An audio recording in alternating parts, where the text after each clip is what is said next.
আমরা বিশ্বাসের জায়গায় জারি রাখি, সেই দিন শেষে বিশ্বাসঘাতকতা করে। আসলে এটা তাদের দোষ না, ঠিক আছে? একটা মানুষ যদি না চাইতে কোনো কিছু পায়, ধরেন সে সম্মানের যোগ্য না, আমরা যদি তাকে সেই সম্মানটুকু দিয়ে হারা সেই সম্মানের চেয়ারে বসাই, দিন শেষে সেই জায়গায় বিশ্বাসঘাতকতা করবে, এটা স্বাভাবিক।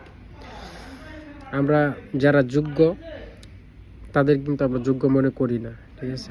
আমাদের আশেপাশে এমন অনেক মানুষ আছে যারা অনেক সম্মানের যোগ্য, কিন্তু আমরা তাদেরকে সম্মানটা দিই না। সম্মান দিই তাদের যার না আছে চরিত্র, না আছে গুণ, না আছে অভিজ্ঞতা, আছে শুধু ফাপড়, তাদেরকে আমরা সম্মানটা দেই। এটা হচ্ছে আমাদের দোষ।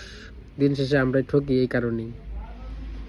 মোট কথা, আমরা যদি যোগ্য মানুষকে যোগ্য সম্মানটুকু দিই, তাহলে কিন্তু আমরা সেই ব্যর্থতাটা পোহাতে হবে না। আমাদের ব্যর্থতার জায়গা হলো এইটাই, আমাদের আফসোসের জায়গা ওইটাই।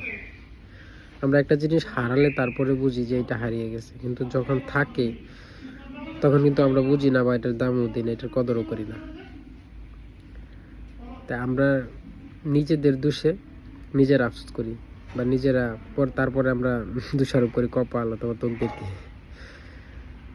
আমরা আমাদের যে জিনিসটা আছে ওই জিনিসটাকেই দাম দেওয়া উচিত। যদি আমার ব্যক্তিত্ব ধরে রাখতে চাই তাহলে আমার সেভাবে চলা উচিত।